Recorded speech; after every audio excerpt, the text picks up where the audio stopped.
नमस्कार दोस्तों, मैं हूं आपके साथ वैशाली और स्वागत है आपका हमारे द राना न्यूज चैनल पर।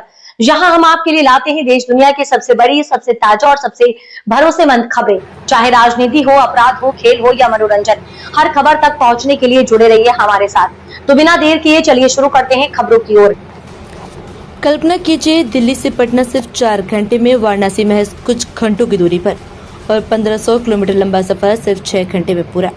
क्या भारत की अगली बुलेट ट्रेन उत्तर भारत की तस्वीर बदलने जा रही है?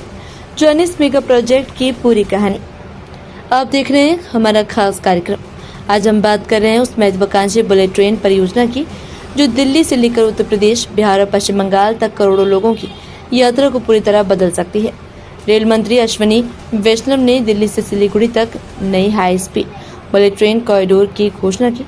ये परियोजना केवल एक नई ट्रेन नहीं बल्कि उत्तर भारत और पूर्व भारत के बीच कनेक्टिविटी का नया अध्याय मानी जा रही है। दिल्ली से सिलीगुड़ी तक की यात्रा में राजधानी या दुरंतो जैसी ट्रेनों में लगभग 18 से 20 घंटे का समय लग जाता है, लेकिन इस हाई स्पीड कॉरिडोर के बनने के बाद यही सफर महज 6 घंटे में पूरा किया जा सकेगा। यानी समय की बचत के साथ व्यापार, पर्यटन, रोजगार और क्षेत्रीय विकास को भी नई रफ्तार मिलने वाली है। इस बुलेट ट्रेन की अनुमानित रफ्तार 250 से 300 किलोमीटर प्रति घंटे की हो सकती है। यही वजह है कि इसे भारत की सबसे महत्वपूर्ण भविष्य की रेल परियोजनाओं में गिना जा रहा है। ये कॉरिडोर 2 प्रमुख हाई स्पीड नेटवर्क को जोड़ेगा। पहला दिल्ली से वाराणसी तक, दूसरा वाराणसी से पटना होते हुए सिलीगुड़ी तक। नई दिल्ली से शुरू होकर ये ट्रेन नोएडा से जेवर एयरपोर्ट, मथुरा, आगरा, इटावा, लखनऊ, प्रयागराज, वाराणसी, गाजीपुर, पटना और अंत में सिलीगुड़ी तक पहुंचेगी। भविष्य में इस रूट को असम के गुवाहाटी तक बढ़ाने की भी संभावना जताई जा रही है। अगर ऐसा होता है तो पूर्वोत्तर भारत की कनेक्टिविटी में ऐतिहासिक बदलाव देखने को मिल सकता है। साथ ही दिल्ली हावड़ा रेल रूट पर दबाव भी कम होगा।